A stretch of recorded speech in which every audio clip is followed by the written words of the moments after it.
Bismillahirrahmanirrahim. Assalamualaikum warahmatullahi wabarakatuh. Alhamdulillah hamdan syukurlah wassalatu ala rasulillahi wabad. Alhamdulillah hari ini kita diberikan kesempatan untuk ikut berbincang-bincang, berdiskusi bersama seputar sebuah tema dalam Islam rahmatan lil alamin. Tema yang akan kita bahas hari ini cukup menarik, yaitu identitas kita sebagai seorang muslim. Sebenarnya jika kita itu mengaku sebagai seorang muslim, apa saja hal-hal, hak-hak dan kewajiban yang harus kita penuhi? Karena kan segala sesuatu itu akan punya konsekuensi masing-masing. Konsekuensinya apa itu tergantung. Nah, kita sebagai seorang muslim sebenarnya punya konsekuensi seperti apa? Kalau kita mengaku sebagai seorang muslim misalnya. Sebagai seorang muslim kita mempunyai kewajiban, yaitu percaya kepada Allah Subhanahu wa taala dan percaya kepada Rasulullah Shallallahu alaihi wasallam. Sebagaimana yang telah disebutkan oleh Allah Subhanahu wa taala dalam Al-Qur'an, yaitu huwa sammakum al-muslimin min qabl. Bahwasanya Allah yang menyebut kita sebagai seorang muslim. Nah, karena kita telah mengaku sebagai seorang muslim, kita sehingga punya kewajiban-kewajiban yang harus kita lakukan. Sebenarnya apa sih arti jika kita mengaku sebagai seorang muslim?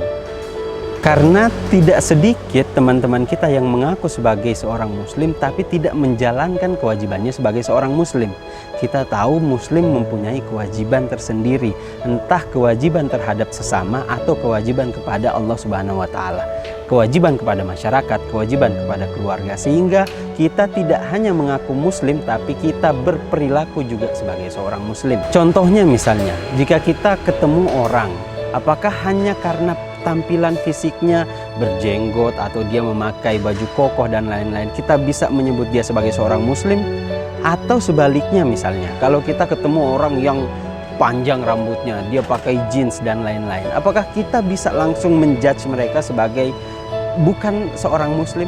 Nah, sehingga dalam menentukan muslim atau tidak muslim, kita tidak berpatokan pada fisik atau tampilan seseorang, tapi bagaimana perilakunya. Apa-apa saja konsekuensinya jika kita mengaku sebagai seorang muslim? Konsekuensi yang pertama jika kita mengaku sebagai seorang muslim adalah mengislamkan akidah kita. Sebagaimana kita tahu bahwasanya Islam itu terdiri dari 3 hal: akidah, akhlak, dan ibadah.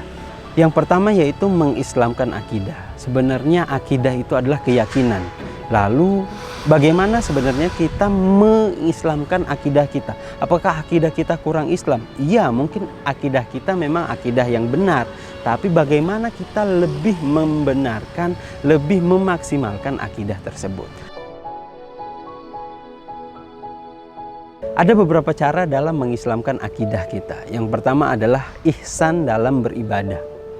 Kalau kita lihat dalam sebuah hadis, ihsan itu kan disebutkan anta'budallah ka'annaka tarahu fa in lam tarahu fa innahu yaraka. Bahwasanya ihsan itu adalah kita beribadah kepada Allah sebagaimana kita melihat Allah secara langsung. Dan apabila kita tidak bisa melihat Allah secara langsung, percayalah bahwasanya Ia melihat kita kapanpun dan dimanapun.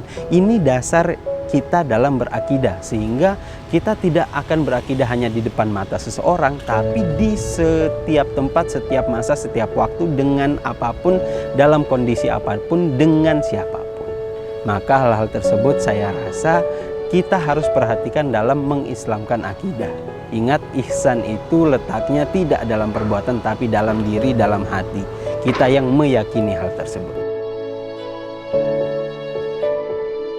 Lalu selanjutnya adalah khusyuk dalam beribadah. Sebenarnya kata-kata khusyuk itu apa sih? Khusyuk itu kita tidak bisa mengukur seberapa khusyuk seseorang. Tapi kalau kita bisa lihat, ada sebuah cerita yang cukup menarik.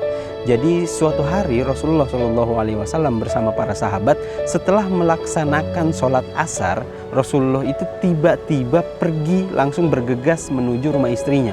Yang biasanya Rasulullah itu setelah selesai sholat akan berdoa secara khusyuk. Tapi tiba-tiba pada hari itu Rasulullah bergegas buru-buru sehingga para sahabat kaget, penasaran sebenarnya ada apa dengan Rasulullah. Lalu Rasulullah tiba-tiba kembali ke tempat para sahabat di masjid. Lalu para sahabat bertanya kepada Rasulullah, "Ya Rasulullah, sebenarnya ada apa? Apa yang membuat engkau terburu-buru, tergesa-gesa langsung setelah sholat beranjak ke rumah istrimu?" Rasulullah lalu menenangkan para sahabatnya dan berkata, Sebenarnya saya itu terpikir dan tiba-tiba teringat bahwasanya di tempat istri saya ada emas yang saya itu takut bahwasanya bagaimana nanti emas itu akan digunakan, sehingga saya tidak mau hal itu mengganggu saya dalam ibadah, sehingga saya membagikan emas itu sehingga saya bisa bertawajuh kepada Allah Subhanahu wa taala dengan khusyuk. Nah, dari cerita ini kita bisa mengambil pelajaran banyak hal, bahwasanya khusyuk itu adalah melepaskan semua urusan dunia ketika kita sedang bertawajuh kepada Allah Subhanahu wa taala. Kita mungkin sama-sama tahu ceritanya bahwasanya Ali bin Abi Thalib ketika perang lalu terkena panah, anak panah yang mau dicabut dari badannya, beliau berkata, "Jangan dicabut dulu, tunggu saya sholat." Saking khusyuknya Imam Ali radhiyallahu anhu karamallahu wajhah sholat, sehingga ketika anak panah itu dicabut, Imam Ali tidak merasakan apa-apa. Itu mungkin definisi khusyuk menurut Imam Ali. Setiap orang akan punya definisi khusyuk masing-masing.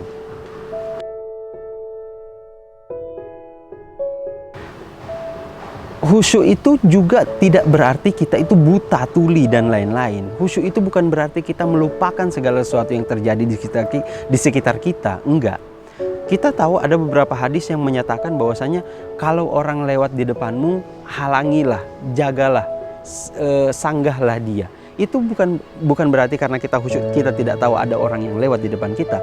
Ada juga hadis yang menyebutkan kalau ada kalajengking, ular, dan lain-lain itu harap dimatikan ketika sholat. Itu kan untuk mencegah, bukan berarti kita khusyuk tidak melihat ada hewan atau ada sesuatu yang berjalan di depan kita. Saya rasa itu.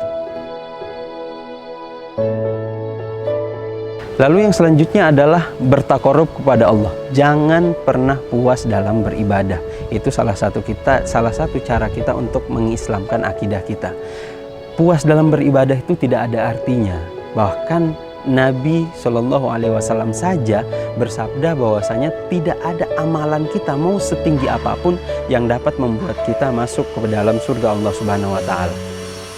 Sebagaimana yang dijelaskan dalam sebuah hadis, seseorang di antara kalian amalan perbuatannya apapun itu tidak akan bisa membuat dia masuk ke dalam surga. Lalu para sahabat bertanya, "Wala anta ya Rasulullah?" Apakah kau juga tidak ya Rasulullah? Nabi menjawab, "Wala ana," dan saya pun tidak. "Illa ayyataghammadani Allah birahmati," kecuali Allah melimpahkan rahmatnya kepada saya sehingga membuat saya bisa masuk surga. Sehingga kita dari hadis ini bisa mengambil sebuah pelajaran bahwasanya seberapa besar pun, seberapa banyak pun amal ibadah kita tidak akan bisa membuat kita masuk ke dalam surga. Sehingga seberapa banyak pun kita bekerja, beribadah, bermuamalah, jangan pernah bosan. Karena yang kita maksud adalah mencari ridho Allah Subhanahu wa taala. Dan yang terakhir salah satunya adalah membanyakkan, mempersering, merutinkan qiyamul lail. Qiyamul lail adalah salah satu ibadah yang bisa mengantarkan kita mengislamkan akidah kita. Lalu konsekuensi yang kedua adalah mengislamkan ibadah kita. Bagaimana mengislamkan ibadah kita? Tadi mungkin kita sudah bahas bagaimana kita berupaya agar selalu khusyuk dalam beribadah. Bagaimana ibadah kita itu benar-benar kholisatan lillah, benar-benar ikhlas untuk Allah Subhanahu wa taala, tidak untuk dipuji oleh orang-orang, tidak untuk dilihat oleh mata-mata manusia, tapi benar-benar khusyuk untuk Allah Subhanahu wa taala. Karena kita sebagai hamba, kewajiban kita adalah beribadah kepada Allah Subhanahu wa taala. Wa ma khalaqtul jinna wal insa illa liya'budun. Dan tidaklah aku ciptakan manusia dan jin kecuali untuk beribadah kepadaku. Dan konsekuensi yang terakhir adalah mengislamkan akhlak. Akhlak sebagaimana kita tahu Rasulullah SAW diutus untuk menyempurnakan akhlak. Innama bu'istu liutammima makarimal akhlak. Bahwasanya Rasulullah SAW diutus untuk menyempurnakan akhlak, sehingga sebagai manusia, sebagai seorang muslim, kita hendak menyempurnakan akhlak kita. Akhlak kepada siapa? Akhlak kepada Allah Subhanahu wa taala, akhlak kepada Rasul, akhlak kepada sesama, akhlak kepada keluarga, kepada guru, kepada teman. Semuanya butuh akhlak yang baik. Maka sudah sewajarnya jika kita sebagai seorang muslim mencontohkan amal yang baik, mencontohkan akhlak yang baik. Karena itu adalah sarana kita untuk berdakwah juga. Kita tidak bisa berdakwah kepada orang non-muslim dengan perkataan, dengan dalil dan lain-lain. Yang mereka lihat dari kita sebagai seorang muslim, apanya? Akhlak kita, bagaimana kita bermuamalah. Itu salah satu sarana dakwah kita. Maka sebagai seorang muslim, konsekuensi yang harus kita perhatikan juga adalah bagaimana mengislamkan akhlak kita. Lalu selanjutnya yang terakhir adalah mengislamkan keluarga kita. Dalam Al-Quran disebutkan, Ku anfusakum wa ahlikum naro. Yang kalian jaga itu jangan hanya diri kalian, tapi jaga juga keluarga.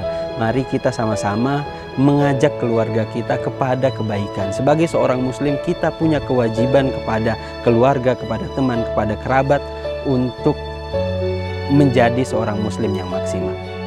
Saya rasa itu saja beberapa hal yang mungkin saya bisa sampaikan pada sore hari ini. Semoga yang kita sampaikan pada kesempatan kali ini menjadi berkah, menjadi rahmat, dan kita menjadi muslim yang kafah. Wassalamualaikum warahmatullahi wabarakatuh.